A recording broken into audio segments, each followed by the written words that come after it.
Looking for a chance to get in on the ground floor on something brand new in the world of horror? Well, you're in luck. We're about to talk about the independent short horror films Cult Affairs and The Cult Leader.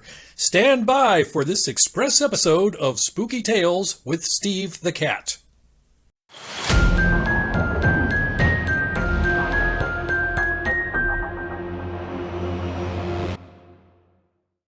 We are approaching the end of this episode. Now, normally at this point, we do something called Other Stuff Steve Watched This Week and quickly discuss a few odds and ends that I have watched on streaming services. We're going to do something a little different this week. We're going to do an express review and a special express review. We are going to do an independent short film special. So, what are we going to talk about? Well, I will tell you. We are going to talk about a pair of short films called Cult Affairs and The Cult Leader. There you go. There are the posters. These are available free on YouTube. These are short horror films of the slasher genre. The film The Cult Leader is a pretty much straight-up slasher film. Cult Affairs, a little more convoluted as to whether you want to call it a slasher film or something else. We'll get into that in a minute.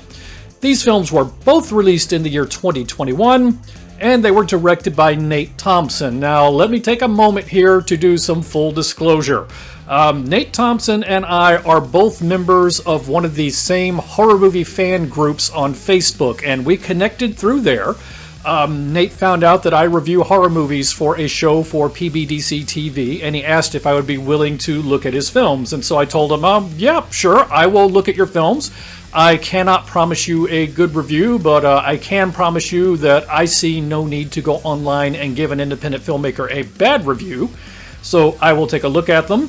If I like them, I will figure out a way to use them in my show. If I don't like them, I will say thank you very much and just not use them. The fact that we are talking about these should let you know that I like the films, which we will talk about some more in a minute. But just for the sake of full disclosure, this is not a purely organic thing where I just stumbled across these two films online.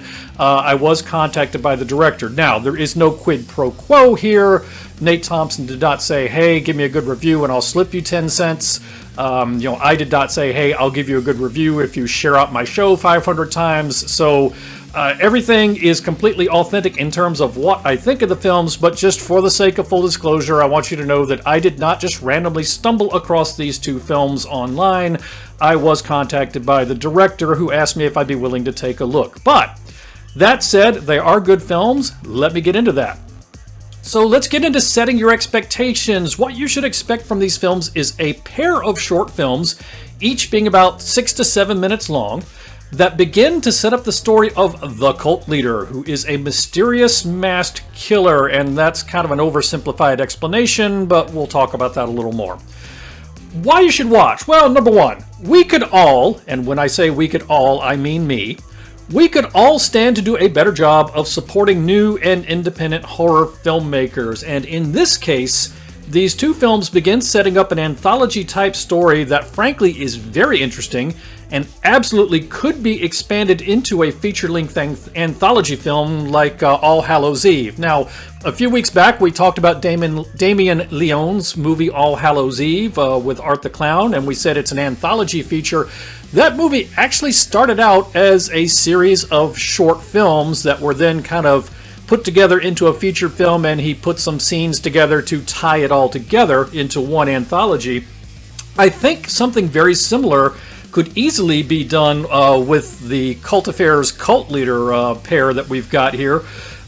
In fact, it would actually be a more coherent end-to-end story because, it's in the case of All Hallows Eve, you had one story about Art the Clown, then you had another story about alien abduction, and so on and so on. In these two films, you have a related story, so you have almost what could be two different scenes out of a single featured film. I absolutely think this could and should be expanded into a full-length feature. If you like All Hallows Eve or VHS, which were both anthologies, you should like these two films. And if you like Halloween, particularly the original 1978 Halloween, you should like these films. Let's do a quick film summary. Cult Affairs, The Cult Leader. As we said, this is a pair of short horror films that begin to set up the story of a mysterious and possibly supernatural masked killer known as the Cult Leader. Now, these films are only 7 minutes long, so there is obviously not 30 minutes of exposition packed into a 7-minute film, so it's a little open-ended as to exactly who the cult leader is, or exactly what his abilities are, or what his motivations are. It's one of the fun things about these films is you can watch it and you can kind of talk with your friends about, well, what do you think the backstory is behind this? The two films go together, but are not literally or sequentially related, so it's not a situation where Cult Affairs leads directly into the cult leader. Think of them as two separate standalone short stories that revolve around the same urban legend, or think of them as two scenes from a common feature film about the same urban legend, but you don't necessarily have to have seen one to fully appreciate the other. But I do recommend you watch them both. They work together very well. Cult Affairs came out first. I would recommend you watch Cult Affairs first and then The Cult Leader after. And, you'd be like 15-20 minutes all in max to watch both films. In the first film, Cult Affairs, we see a man brought before the terrifying cult leader after a business arrangement gone wrong. Brought before the terrifying cult leader for something somewhere between an interrogation and intimidation and judgment, and it is pretty darn scary. And of course, you never understand exactly what the relationship is between these two. What was this man who's tied up in a chair supposed to have done for the cult leader? Where did he go wrong? That's kind of open-ended, but it is a very compelling story nonetheless. In the second film, The Cult Leader, we see three friends getting together for a late-night movie night, only to find themselves stalked by the evil masked killer known as the Cult Leader, this time wearing a mask. The films are interesting, engaging, and leave you wanting to know more about the mysterious cult leader. I came out of this absolutely wanting to see a full-length motion picture expanding upon this story. Let's talk about things I liked about these films. Right off the bat, the films make excellent use of tension and suspense, and I'm going to get into the next bullet before I unpack that anymore. The films feel very much like the original Halloween, and I mean that as a compliment. I'm not accusing it of being a ripoff. I'm saying it has a similar spirit, which I find as a positive. The underlying backstory of these films is very different from Halloween, but the atmosphere of menace and evil that surrounds the villain, the use of tension, and the use of implied off-screen violence is reminiscent of the original Halloween. So this film reminded me of Halloween in all the right ways, but did not feel like a blatant ripoff of Halloween. Last season, we talked about a series of movies that I actually like called Malevolence, and I talked about how those felt very much like they were inspired by Halloween, and I did not see that as a criticism. I saw them, if anything, as an homage. These films, if you look at the literal story matter, seem even less derivative of Halloween than Malevolence. Where it feels like Halloween is in the overall atmosphere, the fact that you have a masked killer who may or may not have some supernatural power to him, and just the use of tension as opposed to all-out blood and gore. The films manage to maintain a sense of mystery around the villain without being confusing or convoluted. And the films leave the story open with many different directions it can go later, but they give you enough to feel like you've seen a completed short story. So you don't come out of these films and just kind of sit there with your jaw hanging open and say, okay, now what? You feel like you have, reached the end of a scene, and you have reached a milestone that marks the conclusion of a story, but there is still a massive overall story arc that remains to be fleshed out. And in short, a series of short films about this character, in my mind, easily could be expanded into a very interesting full-length feature, and one that I definitely would watch. Now, normally this is the point where I talk about things I don't like about a film. I do not like the idea of kicking an independent filmmaker because, frankly, he is doing something that I could never do. So instead, I'm going to put this in terms of caveats and constructive criticisms, mainly so the audience knows what they're getting into when they go to watch this. If you've been raised on a diet of $20 and $30 million big budget films and you go to watch this, there's some things you need to be aware of going in. Right off the bat, I had some difficulty with the sound in the film Cult Affairs. In particular, I had difficulty mentally separating the cult leader's dialogue from the background music. Now, in fairness to the director, this is a difficulty I have in real life too, so it may be more a problem with me than a problem with the film. Anyone who knows me knows that if they go to a restaurant with me, I have a great deal of difficulty picking out conversation from background noise. On the other hand, I know a lot of my friends who watch my show are of a similar generation from me, and it's not like their hearing's that much better than mine. So in either event, turning on the closed captioning solved the problem. I honestly don't know if this is just a problem with me or a mix of the sound, or the fact that the first time I watched this, I watched on my phone, and maybe that's not the optimal platform for sound for watching this film. But regardless, it was easily solved by turning on the closed captioning. The caliber of acting, no going in, is exactly what you would expect in an independent short film, meaning it's fine, but it's nothing special. These films were shot locally in the Toledo, Ohio, Monroe, Michigan area, so you're not in the middle of Los Angeles or New York with a lot of stage actors. That said, the acting is on par with any number of full-length features that I have streamed over the years. You're not going to come out of this saying, oh, wow, that person needs to win an Academy Award. On the other hand, you're not going to come out of this saying, wow, that person was terrible. They're working, I assume, with local talent. Monroe, Michigan, maybe they were able to get some theater majors to traipse down from Ann Arbor. I don't know. But you're not dealing with the same pool that you would be working with in, say, Los Angeles. The practical special effects, to the extent that they are used, are fine, but not exceptional or game-changing. And I am okay with that. This is not a special effects series, and I am perfectly okay with that. I just want you to know that going in. I do want to say that a few moments of the film, The Cult Leader, felt more like I was watching a videotape of a stage production rather than a film, but on the whole, I would say the practical special effects are on par with any number of other feature films that I have streamed, and the films do an effective job of using implied and off-screen violence. So instead of having to invest, $30 million, which I'm going to bet the filmmaker did not have, into doing practical special effects, they do things similar to what would have been done in the original Halloween, where the cult leader is killing somebody, and it's off-screen, and you just see a close-up of the cult leader's mask, and you hear sound of what is going on. You know what he's doing, but you don't see it, but you do see some blood spatter on the mask. It's a very effective way of using implied off-screen violence and not having to invest hundreds of thousands of dollars in a single practical special effects gag. Now, the one thing I want to unpack here, I said that there was one moment in the film that I felt like I was watching a stage production rather than a film. There's a scene near the end of The Cult Leader where one of the victims is crawling on the floor and has been injured, and frankly, the practical special effects were fine. They did not jump out at me and say, wow, that's the most realistic thing I've ever seen. They did not jump out at me and say, wow, that's comically unrealistic. They were, perfectly competent.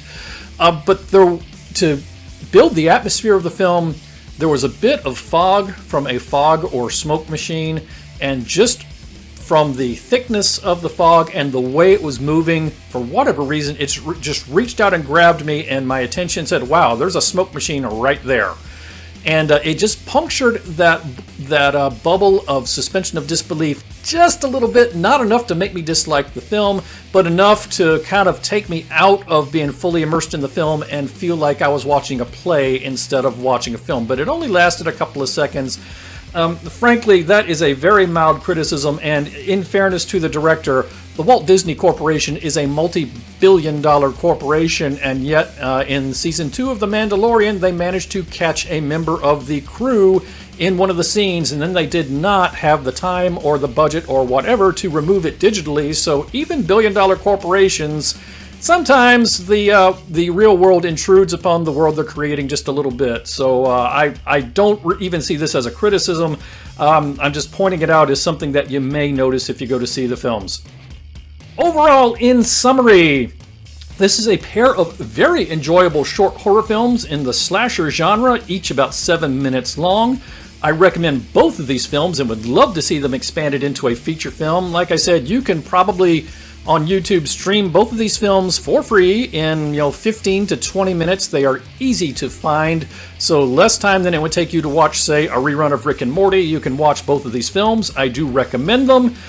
Word from the director, and because I did ask him about this, word from the director is that he is working on a full-length adaptation of this story, which we absolutely will check out on Spooky Tales with Steve the Cat once it comes out, assuming we have not yet been canceled, which of course we will have been canceled by then, because Helen at PBDC TV headquarters hates us. But that said, please go show some love to these films. You can find them on YouTube. You can subscribe at Nate Thompson Video. If you do a search on Nate Thompson Cult Affairs, it'll take you right to his page. You can subscribe. Please go check out the films. If you like them, subscribe, like, share them on your social media. I'm about to go on a rant here for just a second. But, I've been a content creator for a few months. And I know everybody always says, please like and share. And it seems like it's just kind of the perfunctory thing you say when you're putting something online. And what a lot of people don't understand, that literally in the economy of the way social media works and monetization, likes and shares and views literally translate into dollars. So you have, in effect, an infinite amount of currency in your pocket. So as far as helping out people on social media, you are rich. Now, the reason I bring this up, many times on my wall on Facebook, for example, I see many memes and rants of people complaining about how billionaires spend their money. Oh, why is Elon Musk spending money on developing rocket ships instead of spending it on this problem or that problem or the other problem? And I have also noticed that the people who post these things are the ones who never even bother to like or share a single thing I post. So the bottom line is, you have an infinite amount of money in the social media economy. You are infinitely rich in the social media economy. Do not complain about how Elon Musk or Jeff Bezos spend their money if you can't be bothered to like or share a post on social media. So please go check out his films. If you like them, share them to your social media, help get the word out. Let's try to use Facebook and YouTube for something positive and try to help out an aspiring filmmaker. It really is worth your time. I really enjoyed both of these films. I'm glad I watched them. I am going to make it a point to try to do more independent short horror films in next season of Spooky Tales with Steve the Cat. I am not sure exactly what form that's going to take. It could be, do one short film in every episode of the show.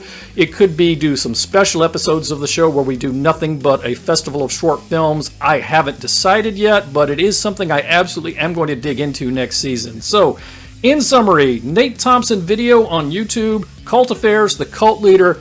Please check them out. Give them a like and a share. Try to help him out. They're actually very good. They're very much worth your time. It kind of made me angry at the unfairness of the universe after I watched these films, because, you guys have heard me go off about how much I hated the films Metalface and Bunny Man and Then You Die. And all three of those films are full-length, feature-length films available on streaming services, and it's like the unfairness of the universe we live in, that those three films are available on streaming services, and yet these films are just two short films available for free on YouTube.